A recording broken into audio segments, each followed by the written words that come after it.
á dagskrá og það tillaga borgarfulltrúa Sjálfstæðisflokksins að auðvelda einstaklingum kaup á lóðum. Og þá tekur borgarfulltrúi Júlíus Egill Ingvarsson tillöguflytjandi fyrstur til máls.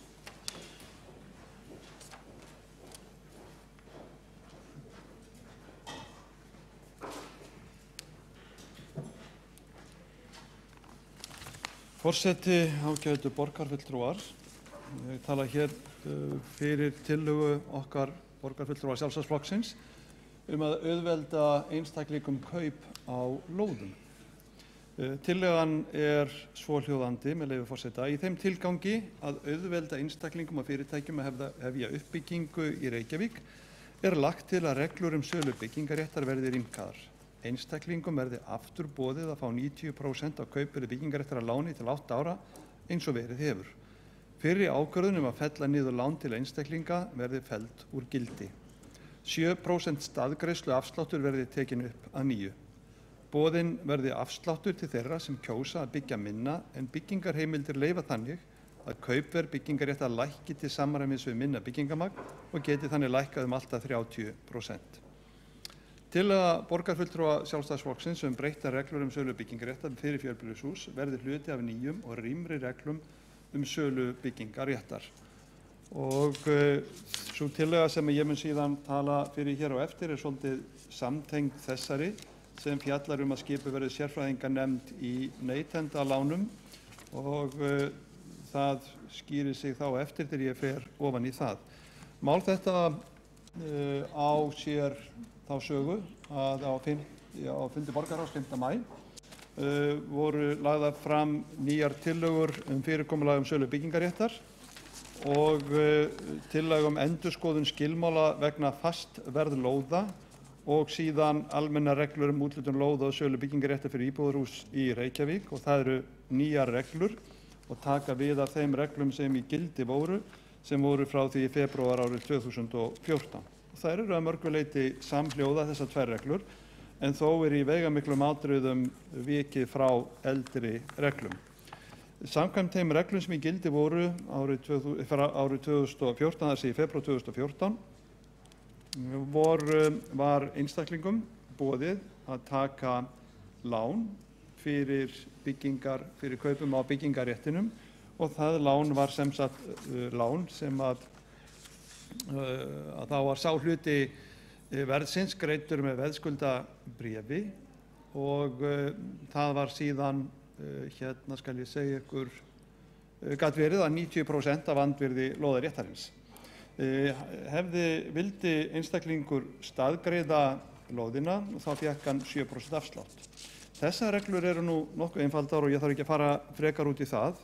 Í þessum reglum ákveðnir skilmálar, þar að segja að það sagt hérna að það séu 4,5% ársvextir og svo framvegis sem að auðvitað nokkuð þröngt að fastsetja vexti í reglum sem þessum og þess vegna lögð fram tillaga það að slíkar reglur verði endurskoðaðar ásamt því að reglum sölu byggingaréttar verði endurskoðaðar.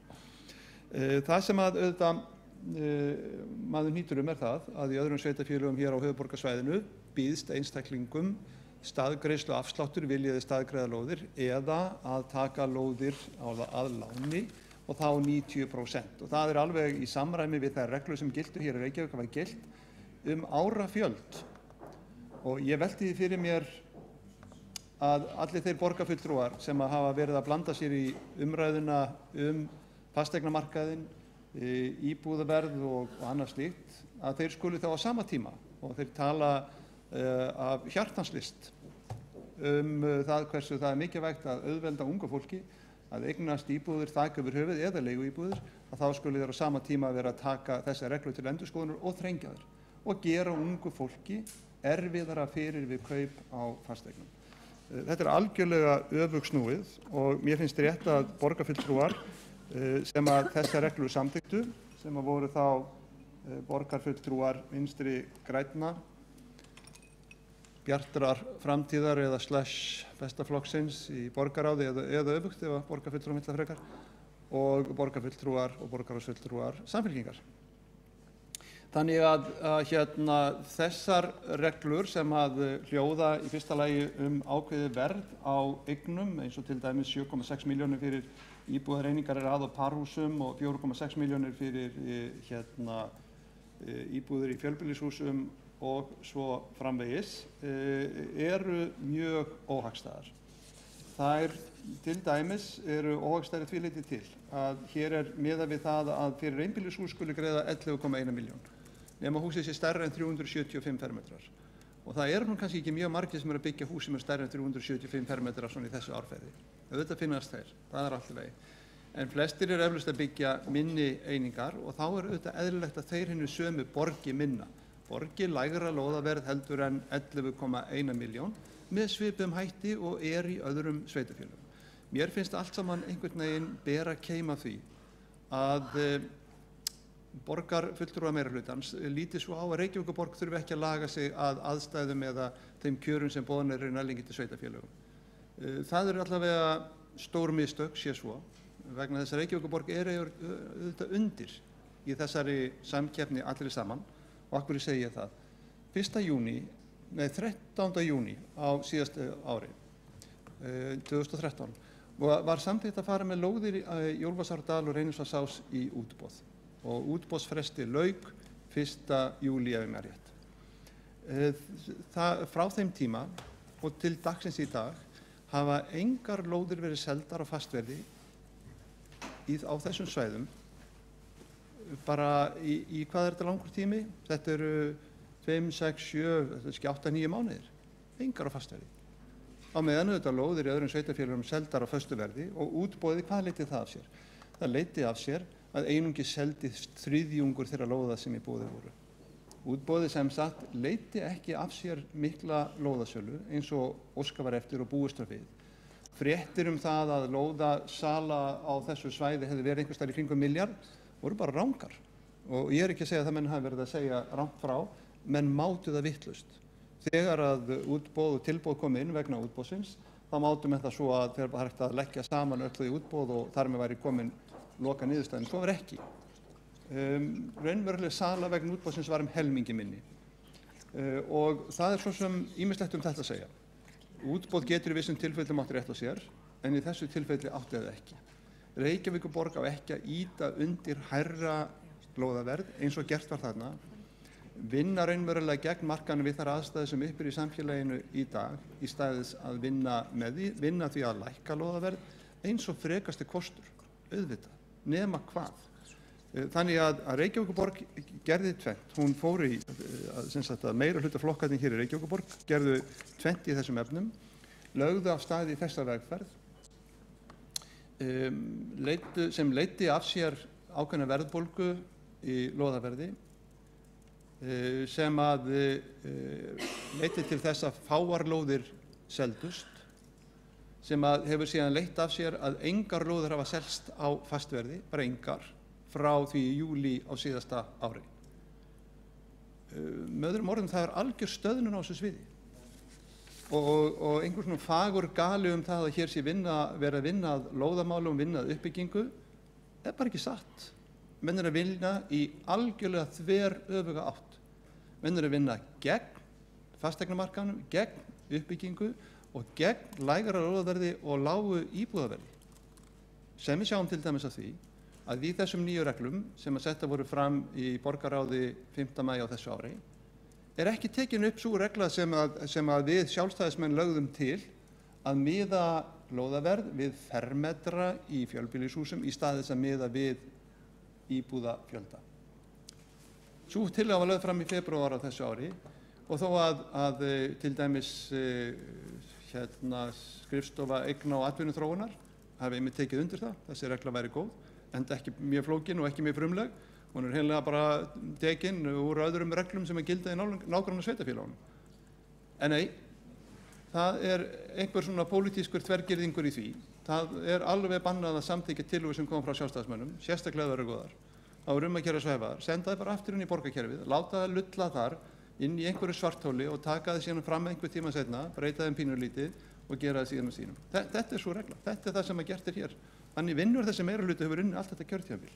Því miður, þetta svo gamaldags og þetta eitthvað svo svo leiðinlegt og merki gamalla tíma sem að maður vill ekki sjá í stjórnmálum í dag, en svona þetta. Þannig að til dæmis hér stendur í þessum reglum, þessu fyrirkomulagi sölu byggingaréttar sem lagt var fram 5. maí í borgarráði, að verð byggingaréttar í íbúðareiningum í fjölbýlishúsi skuli miðast við fjölda íbúða, 4,6 milljónir per íbúð, það er ekkert annað. Ef við miðum við fermetra, þá getum við séð auðveldlega að þessi tala gæti lækkað helming. Þannig að verð per íbúð í fjölbýlishúsi gæti verið í stað 4,6, 2,3. Ef að íbúður sem sagt eru ekki 10, heldur eru 20. Það er ekki flóknari það. Þannig að ég vona það að borgarfulltrúar hér sem að mynda meirihluta í borgarstjórn, að þeir sjái að sér í þessu máli, taki fyrir reglur aftur til endurskoðunar, opni fyrir það, bjóði það að vilji einstaklingar taka andvirði lóða byggingaréttarins að láni, að þá bjóðast þeim það.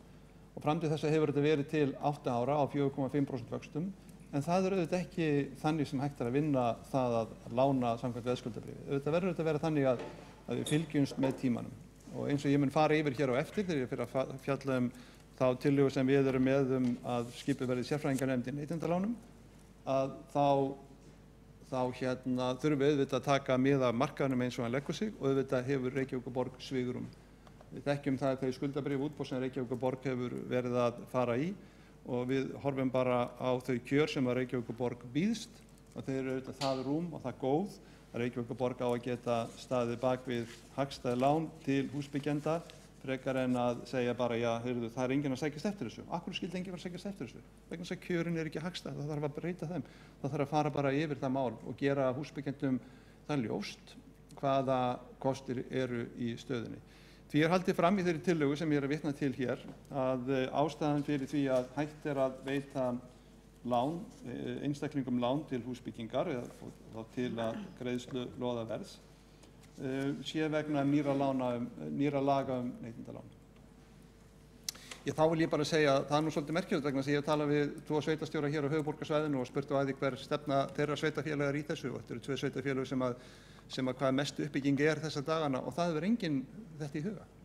Það stendur bara alls ekki til að breyta þessum reglum eða takmarka með einhverjum hætti, þrengja að uppbyggingu eins og hér gert. Af hverju þá Reykjavíkurborg að þessu? Af hverju hún að takmarka uppbyggingu í stað þess að ýta undir hana? Er auðveldara að standa upp á stokki í kosningabaráttunni og tala fjálglega húsbyggingar og gera allt fyrir unga fólkið og stuðla að uppbyggingu hér í Reykjavík en bara gera allt annað leið að með snúa sér við og setjast á stólana sína í borgarráði? Ég þarf ekki að hafa fleiri orð þetta. Ég kem svo hér aftur og flyt og tala fyrir þeirri tillögu sem að við lögðum hér einnig fram sem auðvitað samtengd þessari. En ég vil benda borgarfulltrúum á og bara óska eftir því að borgarfulltrúar fari yfir þetta mál og endurskoði fyrir reglur, úthlutunarreglur, þær úthlutunarreglur sem að samþykktar voru í borgarráði. Þá borgarfulltrúi Júlíus Vífill Ingvarsson lokið máli sínu og þá borgarfulltrúi Dagur B. Eggertsson næstur á mælendaskrá.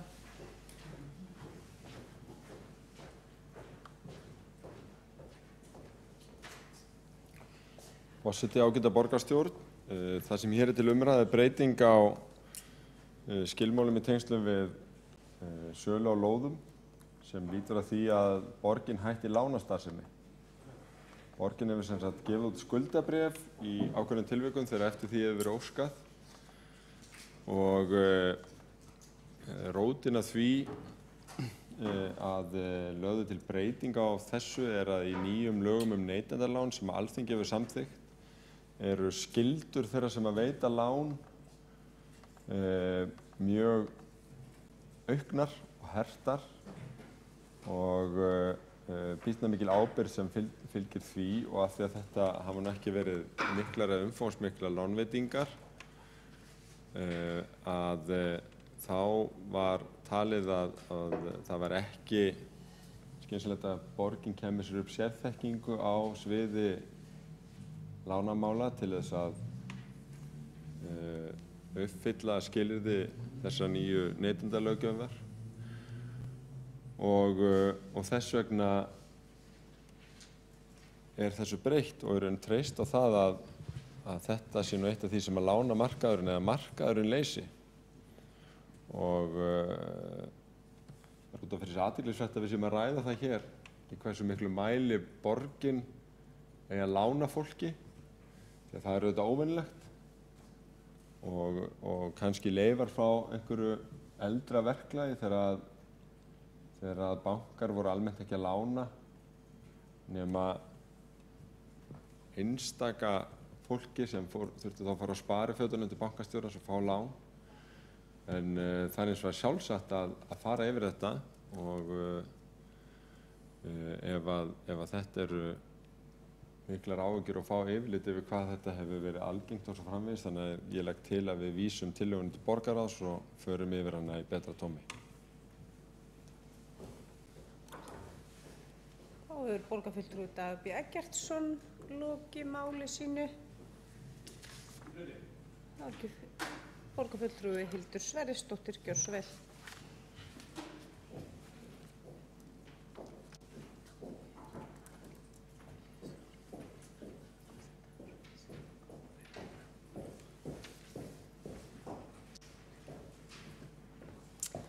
Forseti, góðir borgarfulltrúar, ágætu gestir. Húsnæðisvandinn í Reykjavík á sér þær skýringar helstar að framboð á húsnæði ekki nægilegt þar sem úthlutun lóða til uppbyggingar hefur á undanförnum árum ekki annað eftirspurn. Verð á íbúðum hvort sem þær eru til sölu eða leigu hærra en fólk ræður við þar sem framboð minna en eftirspurnin. Það lögmál á við á húsnæðismarkaðnum sem á öðrum mörkuðum. Þeir sem eru að bjóða fram krafta sína í borgarstjórnarkosningunum sjá að vandamálið til staðar en það eru ekki allir með sömu hugmyndirnar til að leysa það. Hverjar bestu hugmyndirnar séu geta haft gríðarlega mikið það að segja hvort það í borginni verði hægt að stuðla að heilbrigðu húsnæðismarkaðskerfi eða hvort skammsýn stefna sem skelltir fram í aðdraganda kosninga til að láta lítið út fyrir hægt sé að galdra í burt allan vanda muni gera illt verra. Það hættulegasta við slíka stöðu þegar hið opinbera ætlar að fara að fikta í markaðnum með einhverri plástustefnu. Meirihlutinn hefur að því að ætla að koma fram með 2500 til 3000 íbúðir með einhvers konar aðkomu borgarinnar en mjög á reiki hvernig sú aðkoma borgarinnar verði háttar og í samstarfi við hverja. Að málflutningi frambjóðandum að ráða að borginni að koma á samstarfi til að byggja og jafnvel leigja út íbúðir á almennum markaði á hagstæðum kjörum því það sé einsýnt að einkaaðilar ráða ekki við verkefnið. Þörf stjórnmálamanna til að mæta skammtíma hagsmunum kjósenda trompar sem fyrr langtíma hagsmuni samfélagsins að því að sleppa svoleiðis æfingum. Meirihlutinn virðist ætla að byggja íbúðir á markaði þar sem fasteignaverð hátt og fer hækkandi og byggingarkostnaður verulegur.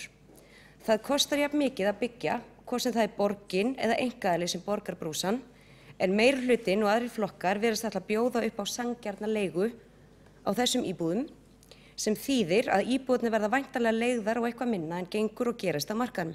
Með öðrum orðum, borgin að fara að niðurgreiða þúsundir íbúða sem ansi hressileg opinber niðurgreiðsla fyrir utan svo kostnaðinn við að byggja allan þennan fjölda eigna.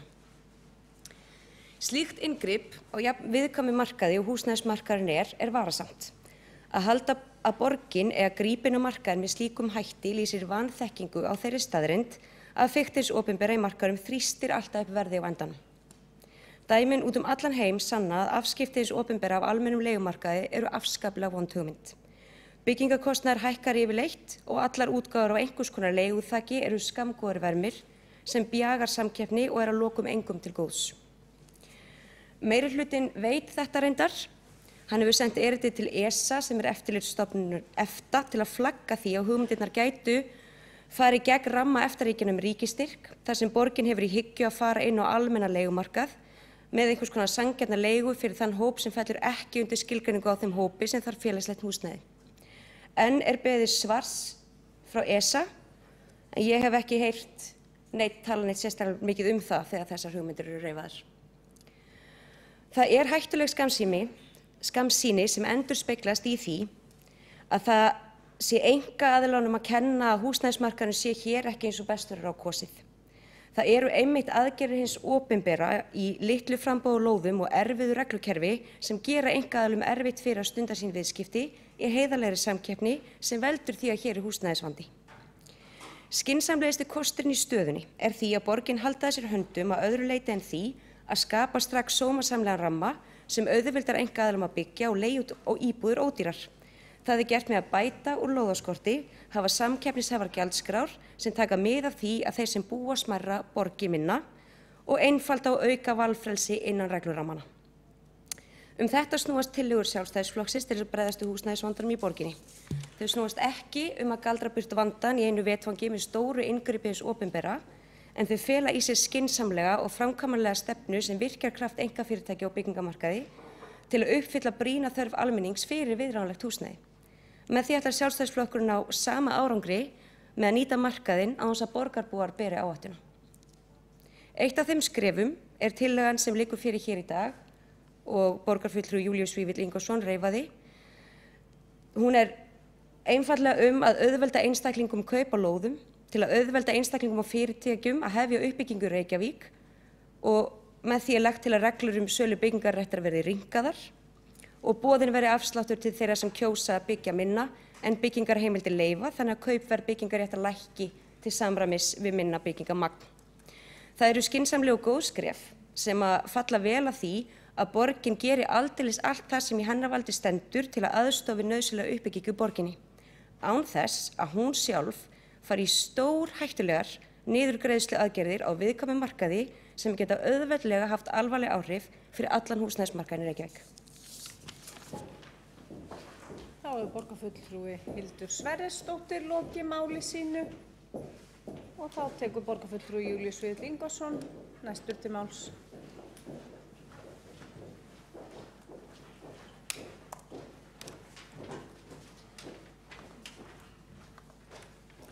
Forseti, ágætu borgarfulltrúar, mér skilst þá að til standi að vísa þessari tillögu okkar að endurskoða úthlutunarskilmála og rýmka þá, auðvelda fólki, þá sérstaklega þetta unga fólki sem hyggst á húsbyggingar hér í Reykjavík, að hasla sér völl hér, fá tækifæri og aðstöðu til þess. Ég ætla að skilja bókun, forseti, það er kannski rétt til læsa hana bara núna. Undir þessum lið. Undir þessum bara lið. Hún er svona: með nýju reglum úthlutun lóða í Reykjavík þrengir meirihluti borgarstjórnar að möguleikum einstaklinga því að festa kaup á lóðum.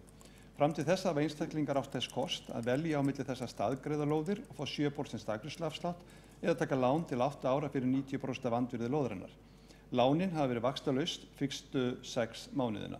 Önnur sveitarfélög og höfuðborgarsvæðinu veita þessa þjónustu og bjóða svipaða lánafyrirgreiðslu og staðgreiðsluafslátt og Reykjavíkurborg hefur gert áratugaskeið. Það breyttist í þessu mánuði þegar meirihlutaflokkarnir, Samfylking og Besti flokkur, samþykktu í borgarráði breytingar á úthlutunarreglum og afnámu lánamöguleika og staðgreiðsluafslátt til einstaklinga. Með þessu er verið að fara í öfuga átt við öll fyrirheit að styðja við uppbyggingu í borginni.